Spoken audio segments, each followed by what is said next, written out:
नमस्कार, मैं हूं यश खुराना। स्वागत है आपका हमारे खास कार्यक्रम में। पेपर लीक मामले ने सिस्टम की लीकेज को एक बार फिर से उजागर कर दिया है। जो सिस्टम मानने को तैयार तक नहीं था कि कोई सुधार की भी जरूरत है, आज वो सिस्टम मान भी रहा है कि सुधार की भी जरूरत है और कड़े कानून की भी जरूरत है। दरअसल नीट परीक्षा 2024 को लेकर सवाल खड़े हो रहे थे। सिस्टम की पारदर्शिता पर बात हो रही थी, जवाबदेही पर चर्चा हो रही थी। लेकिन अब केंद्र सरकार ने, जी हां, केंद्र सरकार ने देश में एंटी पेपर लीक कानून की अधिसूचना जारी कर दी है। एक रिपोर्ट आप देखिए, फिर चर्चा इसी पर कि सिस्टम में लीकेज कहां कहां पर है और यह कानून कितना बड़ा बदलाव लाने जा रहा है।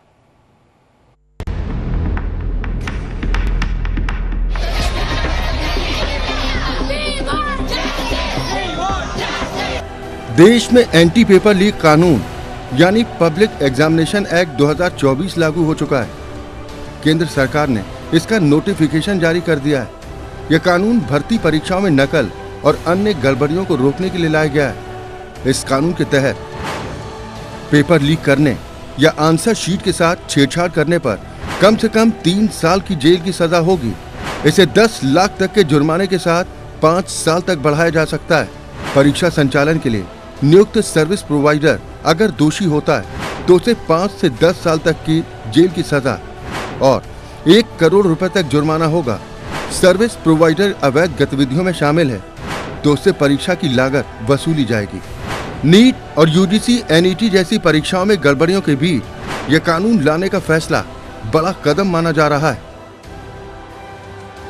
इससे पहले केंद्र सरकार और जांच एजेंसियों के पास परीक्षाओं में गड़बड़ी से जुड़े अपराधों से निपटने के लिए अलग से कोई ठोस कानून नहीं था। यह कानून ऑर्गेनाइज्ड गैंग्स, माफिया और इस तरह के कामों में लगे हुए लोगों से निपटने के लिए लाया गया है। इसके साथ ही अगर सरकारी अधिकारी भी इसमें शामिल पाए जाते हैं तो उनको भी अपराधी माना जाएगा। 4 साल तक के लिए एग्जाम सेंटर सस्पेंड होगा।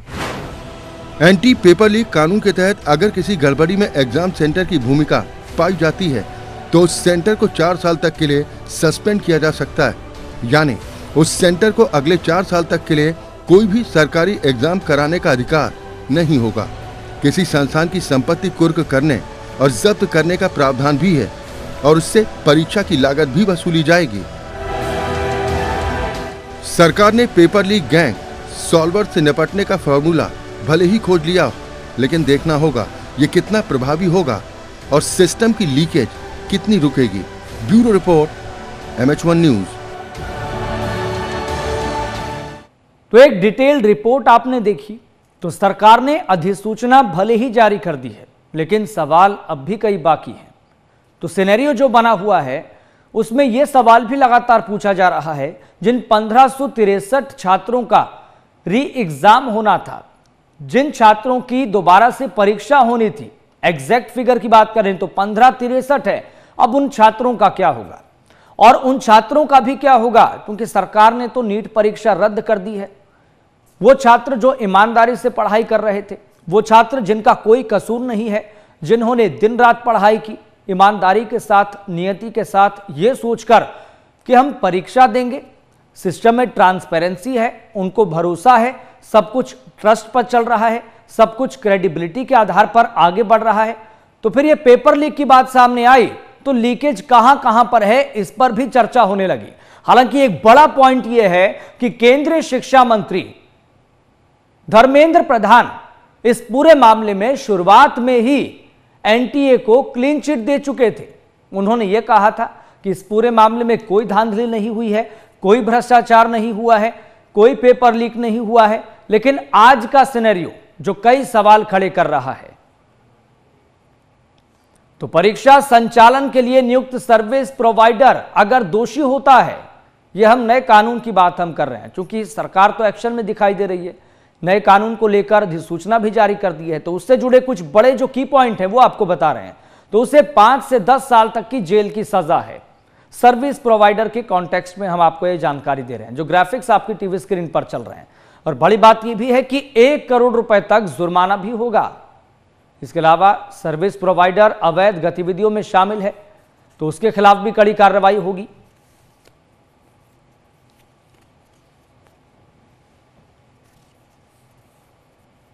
और चलिए इस पूरे सिनेरियो को लेकर एक बड़ी खबर आपको बता देते हैं। शिक्षा मंत्रालय ने कमेटी का ऐलान कर दिया है।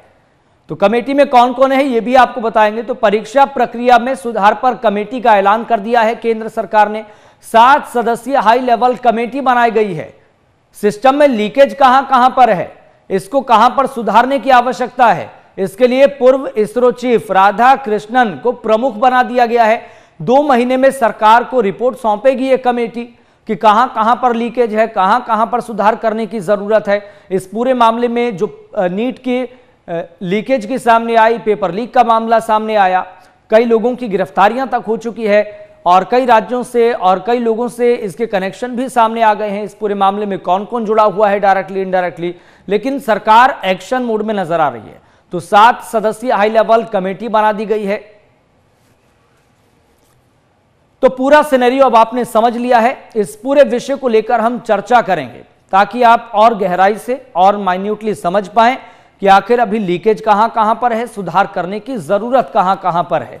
हमारे साथ मेहमान हमारे जुड़ गए हैं शिक्षाविद शशि प्रकाश सिंह, इसके अलावा वरिष्ठ पत्रकार शिवेश प्रताप जी हमारे साथ जुड़ गए हैं। सर, आप दोनों का बहुत बहुत स्वागत है हमारे खास कार्यक्रम में, क्योंकि ये कार्यक्रम पूरी तरह से उन छात्रों के लिए डेडिकेटेड है, समर्पित है, जो लंबे समय से जद्दोजहद कर रहे हैं, जो सरकार को जगाने की कोशिश कर रहे हैं, प्रयास कर रहे हैं कि इसमें दूध का दूध, पानी का पानी होना चाहिए। शशि प्रकाश सिंह जी, शिक्षाविद हैं आप, एजुकेशन सेक्टर को बहुत माइन्यूटली आप समझते हैं और जो इतने लंबे समय से जद्दोजहद चल रही है छात्रों के द्वारा, सरकार के द्वारा, एनटीए के द्वारा, इसको भी आपने बहुत बारीकी से देखा है। मेरा सबसे पहला और बहुत बुनियादी सवाल यह है कि स्टूडेंट्स को न्याय मिल गया है क्या, या जीत अभी बाकी है? नहीं, अभी तो जीत बाकी है। न्याय मिल गया होता तो नेक्स्ट सुनवाई होती नहीं। दूसरी बात यह है कि जब सुप्रीम कोर्ट ने साफ साफ ये कहा है कि सैनिटी कॉम्प्रोमाइज्ड है, यानी कि उनकी शुचिता पर ही सवाल है।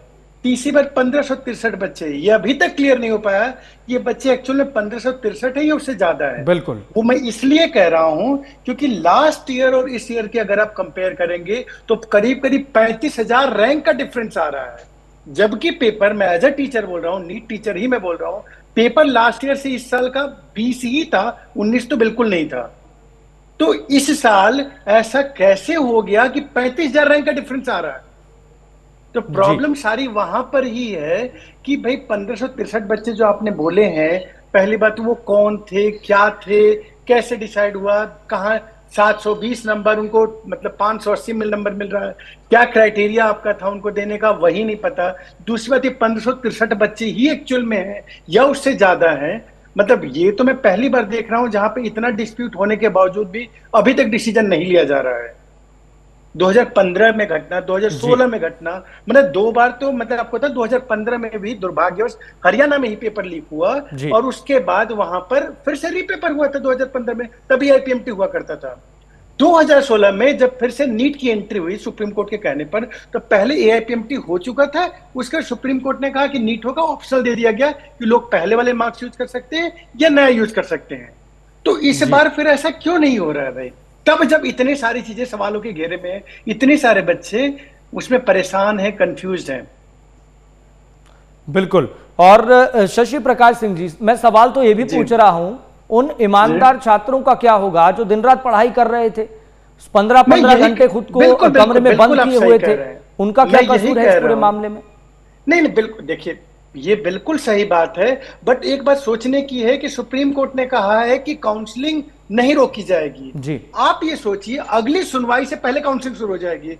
अगर अगली सुनवाई के बाद ऐसा सुप्रीम कोर्ट कुछ फैसला दे देता है कि जी री एग्जाम होगा, तब उन बच्चों की क्या गलती होगी कि आपने एक बच्चे को, आपने एक सपोज कॉलेज एक सीट अलॉट कर दी, उसके बाद बोला नहीं नहीं अब आपके लिए गलत सीट है, आपको ये नहीं ये सीट मिलनी है या आपको सीट नहीं मिलनी है, तब तो और भी बुरा होगा, वो ज्यादा मेंटल स्ट्रेस में होंगे। ये बिल्कुल सही बात है। मतलब हमारे समाज का दुर्भाग्यवश नियम है कि गलतियां कुछ लोग करते हैं, सजा सबको भुगतनी पड़ती है। बिल्कुल, आप किसी भी पेपर में देखिए यही होता है। भाई नेट का जो पेपर अभी री एग्जामिनेशन की बात हुई है, जो अभी 3 दिन पुरानी बात है, वहां पर भी कुछ लोग ही गलती किए होंगे, लेकिन तब ज्यादा हम गलती कर देंगे अगर हम टाइम डिले करेंगे। तो हम यही कहना चाह रहे हैं कि जो भी चीजें हैं, जो भी आपको जांच कमेटी बनानी है, जो भी करनी है, वो समय से पहले कर दें, क्योंकि ये लंबा समय है। एक बार काउंसलिंग शुरू हो जाएगी, उसके बाद बहुत सारा हम इनजस्टिस बच्चों के साथ कर देंगे। जी ठीक है, हमारे साथ शिवेश प्रताप जी भी लगातार जुड़े हुए हैं। शिवेश प्रताप जी, आप भी इस पूरे मामले को बहुत बारीकी से देख रहे हैं कि सरकार क्या प्रयास कर रही है, उस प्रयास में कितनी ईमानदारी है। मेरा बहुत सीधा सा और बहुत सिंपल सा सवाल ही है, लेकिन बहुत चुभने वाला सवाल भी है सरकारों के लिए, कि भाई आपको लग रहा है कि सरकार और एनटीए इस पूरे मामले में शुरुआती दौर में पर्दा डालने की कोशिश कर रहे थे? हम तो ये भी सवाल पूछ रहे थे, क्या इस पूरे मामले में एनटीए मनमानी कर रहा है या फिर सुप्रीम कोर्ट को गुमराह कर रहा है? अब वही बात हुई, देखिए नीट की परीक्षा भी रद्द कर दी, नया कानून भी ले आए, लेकिन शुरुआत में तो कह रहे थे कि कोई पेपर लीक नहीं हुआ, कोई धांधली नहीं हुई, कोई भ्रष्टाचार नहीं हुआ। केंद्रीय शिक्षा मंत्री का बयान है ये। जी देखिए, नीट के क्रम में जितने भी घटनाक्रम आए, जैसे शुरुआत में जो मुद्दा आया था कि कुछ बच्चों की परीक्षा में देरी हुई और उस देरी को कवर अप करने के लिए उनको ग्रेस मार्क का प्रावधान दिया गया जी। तो एट दैट टाइम जो धर्मेंद्र प्रधान जी के द्वारा बयान दिया गया कि कोई धांधली नहीं हुई है और इसको हम कवर कर लेंगे। लेकिन उसके बाद जब ये चीज थोड़ा सा और आया प्रकाश में और जब असंतुष्टि बढ़ी हुई दिखी, तो उसके बाद से सरकार, देखिए कोई भी सरकार है इतने बड़े स्तर पर जहां लाखों परीक्षार्थी शामिल हो रहे हैं किसी परीक्षा में, आप इसको देखिए, इसका कॉन्सिक्वेंशियल बेनिफिट या लॉस देखिए, जिससे कि सरकार भी डरेगी।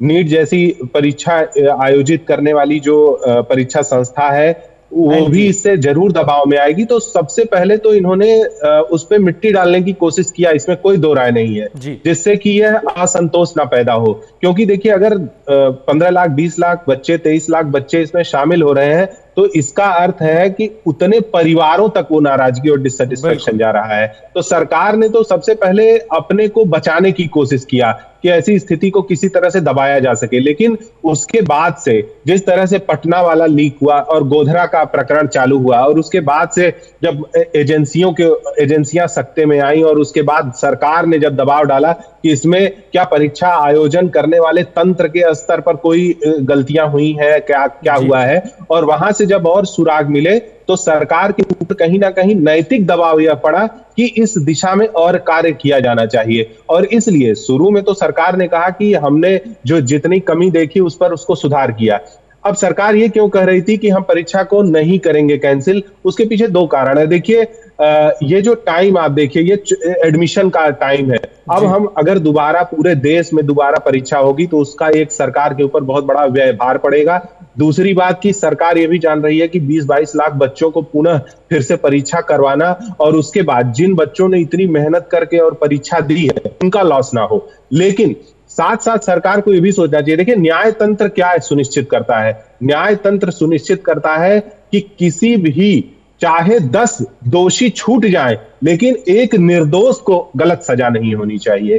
तो ऐसे स्थिति में जिस तरह से सरकार ने पहले सोचा कि अगर पटना के स्तर पर ये दोष हुआ है तो क्या हम कोई रीजनल स्तर पर री एग्जाम करवा सकते हैं, और सरकार ने ये भी अपने जो जांच एजेंसियां उसके माध्यम से पता कर रही है कि इसका जो डैमेज है वो किस लेवल तक हुआ। क्या कश्मीर से कन्याकुमारी तक ये पेपर का स्कैम पूरी तरह से बिखरा हुआ था, और सब हर जगह पर अनिश्चित तौर पर हम उसका कोई प्रभाव क्षेत्र जहां पर ये डैमेज हुआ उसको नहीं अगर जब कर पाए, ये नहीं पता कर पाएंगे, तो उस आधार पर सरकार सोच रही थी। मैं तो ये भी सोच रहा हूं कि फिर यूपीएससी एग्जाम वालों का क्या होगा भाई? एक ट्रस्ट की बात भी होती है ना कि भाई आप जो संस्था एग्जाम कंडक्ट करवा रही है उसकी क्रेडिबिलिटी पर सवाल खड़े होते हैं। एनटीए तो पहले कह रहा था कि 1563 छात्र हैं वही री एग्जाम देंगे। जब विरोध प्रदर्शन बढ़ा तो फिर यह भी बताना पड़ा उनको कि क्यों 1563 छात्रों को ग्रेस मार्क्स दिए गए। देखिए यूपीएससी की तुलना हम अन्य परीक्षा संस्थाओं से नहीं कर सकते इस देश में, क्योंकि अगर आप संविधान को पढ़ें तो यूपीएससी को चुनाव आयोग जितनी स्वायत्तता मिली हुई है, स्वातंत्र मिला हुआ है, और यही कारण है कि इतने बड़े स्तर पर जो उसको स्वतंत्रता और उसकी स्वायत्तता सुनिश्चित हो रही है। यही कारण है कि यूपीएससी साल दर साल अपनी शुचिता को कायम रखते हुए और स्पष्ट रूप से, ईमानदारी से और पारदर्शिता से अपने परीक्षाओं को आयोजन कराता है, और न केवल परीक्षाओं अपितु त्रिस्तरीय प्री, मेंस और इंटरव्यू आयोजित करता है। लेकिन उसके पीछे आप देखिए उसके पास असीमित अधिकार है, वह सरकार से अलग एक पैरेलल सत्ता उसकी है, सरकार के द्वारा उसके बजट को छेड़ा नहीं जा सकता। संविधान में जो संवैधानिक संस्थाओं को जो अधिकार चुनाव आयोग को मिला, वैसा ही अधिकार यूपीएससी को मिला हुआ है। तो हमें यह वास्तव में सोचने की आवश्यकता है कि जब पूरे राष्ट्रीय स्तर पर यह समस्या इतनी बड़ी परीक्षाओं के आयोजन कराने में जहां केंद्र फेल हो जा रहा है, इस आज के इस डिजिटल युग में, पारदर्शिता के युग में केंद्र सरकारें फेल हो रही है, प्रदेश सरकारें फेल हो रही है। और तो सर बड़ी हैरानी की बात तो यह है कि कुछ मुट्ठी भर गैंग, कुछ चुनिंदा गैंग इस पूरे सिस्टम को धराशायी करके चले जाते हैं और सरकार ताकती रहती है। आप जिसे मुट्ठी भर गैंग मानते हैं, आज के समय में अगर आप पिछले कुछ वर्षों से देखिए तो जिस प्रकार से परीक्षा पेपर लीक का षड्यंत्र और उससे जुड़े हुए लोग, राजनैतिक जो कनेक्शंस मिल रहे हैं, आप इसे मुट्ठी भर लोग ना कहकर आप देखिए कि किसी भी सरकार को अस्थिर करने के लिए अब विपक्ष के लोग ऐसे हथकंडे अपना रहे हैं जहां से इस तरह से परीक्षाएं लीक हो रही हैं, कैसे लोगों को और घुसाया जाए, कैसे भ्रष्टाचार का सहारा लिया जाए, ये सब चीजें हो रही हैं। यानी कि आज के समय में परीक्षा को लीक करवाना और इसके पीछे बहुत सारे लोग हैं। और जो मैं तो ये मानता हूं कि जो आज आनन फानन में जिस तरह से कानून बनाया गया है कि 5 से 10 साल और 1 करोड़ का जुर्माना, मैं ये मानता हूं कि ये आप देखिए ये बिल्कुल ही मतलब बहुत ही शून्य है, इसका कोई असर नहीं होगा। मैं इस पर भी शिवेश जी, मैं इस पर भी चर्चा करूंगा कि ये नया कानून कितना बदलाव लाने वाला है, इस पर भी हम चर्चा करेंगे। एक छोटी सी हम चर्चा इस पर भी करेंगे कि ये नया कानून सरकार ने तो ला दिया है, लेकिन राज्य सरकारों के लेवल पर भी कई इस तरह के कानून बने हुए हैं। राज्य सरकारों में कितना बदलाव आया, कितना परिवर्तन आया, क्या वहां पर लीकेज रुकी या फिर नहीं रुकी, इस पर भी हम चर्चा करेंगे कि लीकेज अभी कहां कहां पर है, लूप होल्स कहां कहां पर है और कहां पर सुधार करने की जरूरत। इस देश में अभिव्यक्ति की आजादी है, स्वतंत्रता है अपनी बात रखने की, डेमोक्रेसी के, जमहूरियत के अपने एक एग्जाम्पल है। और यही वजह है कि लंबे समय से नीट यूजी 2024 परीक्षा से जुड़े हुए छात्र लगातार विरोध प्रदर्शन कर रहे थे, अपनी बात को रख रहे थे कि इस पूरे पेपर में, इस पूरी परीक्षा में लीकेज की खबर सामने आई है। कई सवाल खड़े किए गए, तार्किक सवाल थे, तर्क रखे गए, मामला सुप्रीम कोर्ट में चला और तब कहीं जाकर इन छात्रों को आधी जीत मिलती हुई दिखाई दे रही है। आधी जीत इसलिए कह रहे हैं कि अभी इस पूरे मामले में कई खुलासे और होने हैं। कनेक्शन कई सामने आ चुके हैं कि पेपर लीक, सॉल्वर गैंग कौन कौन से हैं, कहां कहां तक है, इनके कनेक्शन कहां तक है। लेकिन हमारा सवाल यह है कि सरकार नया कानून तो लेकर आ गई है इस लीकेज को रोकने के लिए, लेकिन यह नया कानून कितना बदलाव लेकर आएगा, इस पर हम चर्चा करेंगे। हमारे साथ मेहमान हमारे जुड़े हुए हैं, चर्चा और इसी पर हम चर्चा करेंगे, लेकिन परिचय आपसे करवा देते हैं। हमारे साथ वरिष्ठ पत्रकार शिवेश प्रताप जी और शिक्षाविद शशि प्रकाश सिंह जी जुड़े हुए हैं। शशि प्रकाश सिंह जी, आपसे चर्चा की शुरुआत में करूंगा इस दूसरे सेगमेंट में। भाई, सरकार नया कानून तो लेकर आ गई है, लेकिन अब इस कानून से कितना परिवर्तन आप देख पा रहे हैं, कहां कहां पर लीकेज है, कहां कहां पर सुधार करने की जरूरत है? शिक्षाविद आप हैं, एजुकेशन सेक्टर को बहुत माइन्यूटली आप समझते हैं। देखिए, यही कह रहे हैं कि अभी ये जैसे उसमें कहा गया कि जो पेपर कराने वाली एजेंसी है वो भी दोषी हो सकती है। इसका मतलब तो ये है कि जो पेपर करवा रहा है, जहां पेपर छप रहा है, जो ट्रांसपोर्टेशन में इन्वॉल्व है, जिस सेंटर पे एग्जाम करवाया जा रहा है, इनमें कहीं से कहीं तक लीकेज हो सकता है। और अलग अलग जगह ये हमने देखा है कि अलग अलग लोग इसमें इन्वॉल्व रहे हैं। प्रॉब्लम ये है कि कानून देश में हर चीजों के लिए पहले भी थे, अभी भी नए कानून है। जरूरत यह है कि उन कानून को कितनी स्ट्रिक्टली आप फॉलो करते हैं। कानूनों की कमी नहीं हमारे देश में, कानूनों को कितने स्ट्रिक्टली फॉलो किया जाता है इसकी कमी है। कानून की डर से लोग कम करना नहीं हो जाते, कानून का कितना अच्छे से पालन होता है उस पर। ये आपने बिल्कुल सही कहा भी थोड़ी देर पहले कि कोई प्रदेश इससे बचा नहीं है, कोई एग्जाम इससे बचा नहीं है। पिछले 5 सालों में 15 स्टेट में 41 पेपर लीक हुए हैं जी, पिछले 5 सालों में केवल, जिसमें हर स्टेट लगभग में बड़े बड़े स्टेट इन्वॉल्व है। तो ये है कि इसका मतलब कि जो पेपर सॉल्वर गैंग है, जो पेपर लीक कराने वाले गैंग है, उनको इस बात से कोई फर्क नहीं पड़ता कि सत्ता किसकी हो, सरकार में कौन है, विपक्ष में कौन हो, एग्जाम इंट्रेंस एग्जाम हो या जॉब का एग्जाम हो, पुलिस कांस्टेबल का एग्जाम हो या फिर वो नीट का एग्जाम हो या नेट का एग्जाम हो। तो ये है कि डर होना चाहिए। रही बात जो बच्चे परेशान हैं या सुप्रीम कोर्ट का अभी भी वेट कर रहे हैं 8 जुलाई का, उसका कारण ये है कि मैं आपको बताया 1563 एक बहुत बड़ी संख्या है, वो भी सर्टेन नहीं है। इससे पहले इसी, जब मैं बाकी सब छोड़ देता हूं, इसी प्री मेडिकल टेस्ट की बात करूं, यही इससे पहले दो बार आउट हो चुका है। 2004 में आउट हुआ था, तब की जो जांच एजेंसी थी 2004 में, तब उसने बताया था कि केवल 13 छात्रों के पास, मैं 2004 की बात कर रहा हूं, केवल 13 छात्रों के पास ये पेपर पहुंचा था। आप समझ सकते हो उसमें टेक्नोलॉजी कितनी पुअर कंडीशन में थी, तब तो ट्रांसपोर्टेशन और कम्युनिकेशन पॉसिबल मिलते थे स्ट्रॉन्ग, तब भी री एग्जामिनेशन कराया गया। 2015 में जो हरियाणा के रोहतक में हुआ था, उस समय की जो जांच एजेंसी थी, तब थोड़ा बहुत टेक्नोलॉजी एडवांस हो चुका था, तब भी केवल 44 छात्र ही दोषी पाए गए थे। आज की सिचुएशन में 1563 तो ओपनली पाए गए कि 1563 की पे डाउट है। तो यही सिचुएशन है कि भाई कहीं ना कहीं जब बच्चों को यह लग रहा है कि जब नेट के एग्जाम में, जबकि क्लियरली कोई पकड़ा नहीं गया, नेट के एग्जाम में जब ये बात आ गई कि वहां पर 8 लाख बच्चों में कहीं ना कहीं कॉम्प्रोमाइज हुआ है तो तुरंत एग्जामिनेशन हो, तो नीट में भी सरकार को थोड़ा खुले दिल से सोचना चाहिए, नहीं तो उनकी जांच एजेंसी को और जल्दी करना चाहिए ताकि काउंसलिंग से पहले ये चीजें आ जाए। जी, लेकिन क्या आपको लग रहा है जी, लेकिन क्या आपको लग रहा है कि इन्वेस्टिगेशन अब सही दिशा में जा रही है या फिर अभी भी बेहतर कुछ करने की जरूरत नहीं? नहीं, देखिए मुझे लगता है कि अब चूंकि पहले क्या थे कि स्टार्टिंग की जो कमेटी बनी थी उसमें एनटीए के लोग थे, अब उन्होंने इंडिपेंडेंट बॉडी को लिया है, तब उम्मीद करते हैं कि भाई समझ रहे हैं ना कि मेरे ही सिस्टम पे अगर जांच कर रहा हूं, मैं ही जांच कर रहा हूं, तो वो तो हर किसी को डाउट होगा। लेकिन अब जब उन्होंने कुछ बाहर के लोगों को लिया है, उसमें इसरो के लोग आए हैं, तब हम उम्मीद करते हैं कि ऑब्वियस बात एक ट्रांसपेरेंट सिस्टम के थ्रू बच्चों के साथ इंसाफ होगा। और ये बहुत बड़ी संख्या है, आप समझिए देश का सबसे बड़ा एंट्रेंस एग्जामिनेशन है ये, इससे बड़ा एग्जामिनेशन नहीं है, और इनडायरेक्टली वो दुनिया का सबसे बड़ा एंट्रेंस एग्जामिनेशन ये है जी। तो ये कहने का मतलब है कि इस पे थोड़ा सा सरकारों को सोचना चाहिए, एनटीयू की भी जवाब तलब करनी चाहिए कि 2019 से पेपर करा रहे हैं और कोई साल नहीं गया कि जब उनकी चीजों में डिस्क्रिपेंसी ना हो। ये ध्यान रहे, पहली बार बड़े लेवल पे हुआ है, नहीं तो 2019 में पहला पेपर कराया, तब से अब तक हर बार हुआ है। एक छोटा सा डेटा आपको शेयर करता हूं, 2021 में 16 लाख बच्चे बैठे हुए थे और उसमें 2.6 लाख इन्विजिलेटर थे। डेटा मेरा ध्यान दीजिएगा, 16 लाख बच्चे थे, 2.6 लाख इन्विजिलेटर रखे गए थे।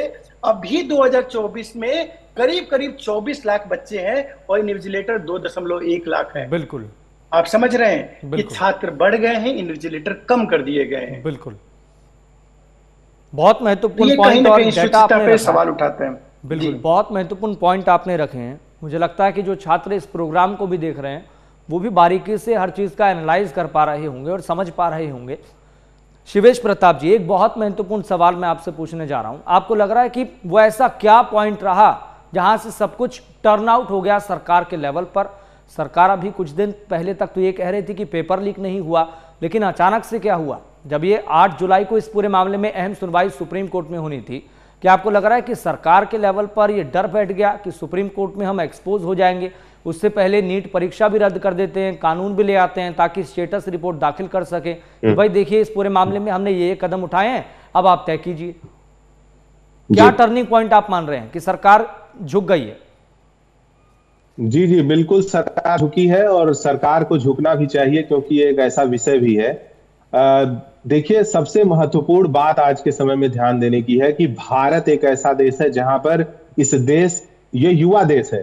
टेक्निकली अगर मैं डेटा में जाऊं तो भारत की मीडियन एज 28.5 साल है, यानी देश की आधी आबादी 28.5 साल से नीचे की है, जिसको आगे आने वाले समय में वो उनके अंदर सबसे ज्यादा जॉब सीकर, एजुकेशन सीकर जो आबादी है, लगभग आधी देश की आबादी है।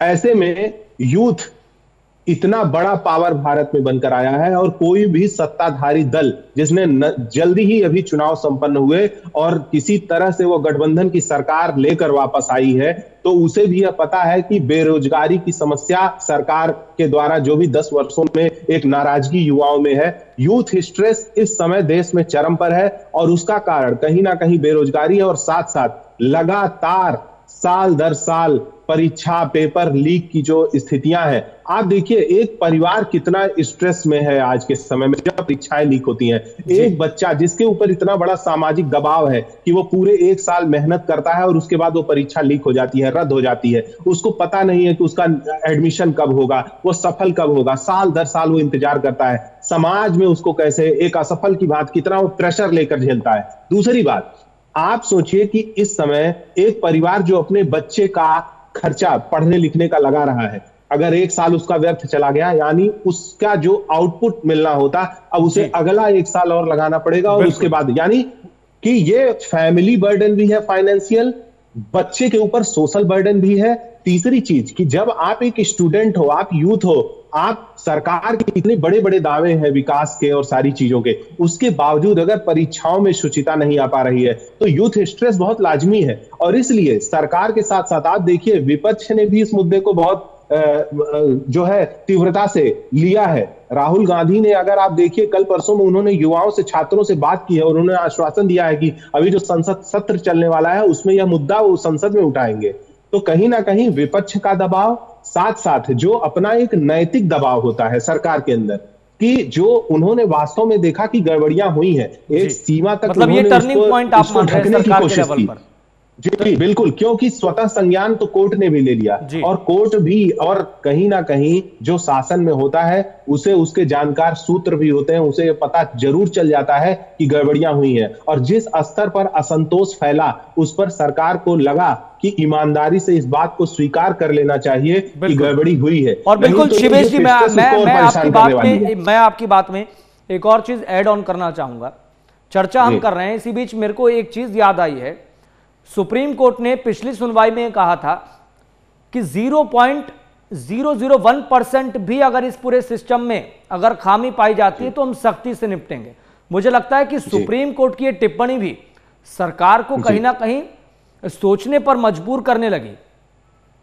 निसंदेह मजबूर करेगी। और मैं तो माननीय कोर्ट का बहुत धन्यवाद करता हूं कि उन्होंने इतनी तीव्रता दिखाते हुए सरकार के किसी कदम का इंतजार न करके स्वयं आगे बढ़कर इसको जो है चैतन्य ढंग से हैंडल किया। और उसकी सक्रियता की वजह से यही हमारे देश के संविधान की ताकत है कि जहां पर के जो है न्यायालय ने, विपक्ष ने मिलकर सरकार के ऊपर यह दबाव बनाया। और जो लाखों विद्यार्थियों के जीवन की बात है, जो हम विकसित भारत का स्वप्न देख रहे हैं, और विकसित भारत कौन बनाएगा? देश का युवा बनाएगा। और अगर देश का युवा ही इतने स्ट्रेस में जी रहा है तो आप समझिए कि ये देश कैसे आगे बढ़ेगा। इसीलिए यह जीरो टॉलरेंस के साथ, बिल्कुल कठोरता से इस विषय पर सरकार को अपनी गलतियों को स्वीकार करते हुए और ऐसे कदम उठाने चाहिए जो देश में नजीर बने। तो अब सरकार की तरफ से ये देखना है कि ये नजीर कैसे बना सकते हैं इस पर। और जो इस समय जो कानून भी बना है वह भी मुझे लगता है कि बहुत सफिशिएंट नहीं है, उसमें बहुत जो है लूप होल्स अभी भी हैं। जी ठीक है, आप कह रहे हैं कि जो कानून बना है उसमें लूप होल अभी भी हैं। शशि प्रकाश सिंह जी, एक छोटा सा कमेंट मैं आपसे लूंगा, फिर उसके बाद चर्चा को समाप्त करने का वक्त है। एक बहुत छोटा सा कमेंट मैं आपका लूंगा। आप इस पूरे सिनेरियो को अब किस तरह से आप देख रहे हैं, क्या सुझाव आप देना चाहेंगे? देखिए, एग्जाम में, मतलब किसी भी एग्जाम में हम कह सकते हैं दो चीजें ही हैं, कानून का सख्ती से पालन और टेक्नोलॉजी का सही यूज। ये दो चीजें ही हैं जिससे हम चीजों को ठीक कर सकते हैं। ऐसा नहीं कि दुनिया में और जगह एग्जाम नहीं होते हैं। हमारे बगल के देश चाइना में, उसके बगल में कोरिया, ये भी दुनिया के 2 टॉप एंट्रेंसेस यहाँ भी होते हैं। तो यही 2 चीजें हैं कि हम टेक्नोलॉजी से चांद पर, मंगल पर और सूर्य पे जाने की बात कर रहे हैं। उसी टेक्नोलॉजी का हम अच्छे से यूज करके आज के समय में हम चाहें तो multiple paper, regenerative paper, similar type different question paper चीजें जनरेट कर सकते हैं। और कानून की रही बात, तो भाई वो कानून, मैं ही कहता हूं कि जहां पे कानून को हमें देश के बाहर के आतंकवादियों से हम निपट रहे हैं, उसी कानून से इस चीजों को भी निपटा जा सकता है। बात वही है कि हम उसका पालन कितने अच्छे से करते हैं। तो टेक्नोलॉजी और कानून, बस यही 2 चीजें जिससे चीजें ठीक। लेकिन शशि प्रकाश जी, एक पॉइंट ये भी है ना भाई, जितने आरोपी अभी तक सामने आए हैं इस पूरे नेटवर्क में, मुझे लगता है कि अभी बड़ी मछलियों तक पकड़ नहीं हो पाई है। बिल्कुल सही बात है, बिल्कुल ये तो कंफर्म है कि चीजें कहीं ना कहीं भाई ऊपर के लिंक है, ऊपर की चीजें हैं। ये बिल्कुल सही बात है। मैं जस्ट आपसे बात करने थोड़ी देर पहले न्यूज देख रहा था कि भाई कुछ बड़े लोग, कुछ पेपर आउट हुआ उसमें, वो अमेरिका जा चुके हैं, वो आ नहीं रहे, उनको 4 बार समन भेजा जा रहा है, तब भी वो नहीं आ रहे हैं। तो ये बिल्कुल सही बात है कि हो सकता है छोटे प्यादे जो बार बार कर देते हैं, कुछ समय के लिए जेल जाते हैं, वो बड़े लोग नहीं हो सकते। ठीक है, छोटे प्यादे जो हमारे और आपके सामने डिस्कस है। जी बिल्कुल ठीक है, और इसी कारण से जी ठीक है सर, आप दोनों का बहुत बहुत शुक्रिया इस खास कार्यक्रम में जुड़ने के लिए, अपनी बात रखने के लिए, अपना कीमती समय देने के लिए। तो देखने वाली बात यहां पर यह रहेगी कि सरकार के इस नए कानून से कितना बदलाव आने जा रहा है, कितना परिवर्तन आने जा रहा है, या फिर सब बात कागजी है?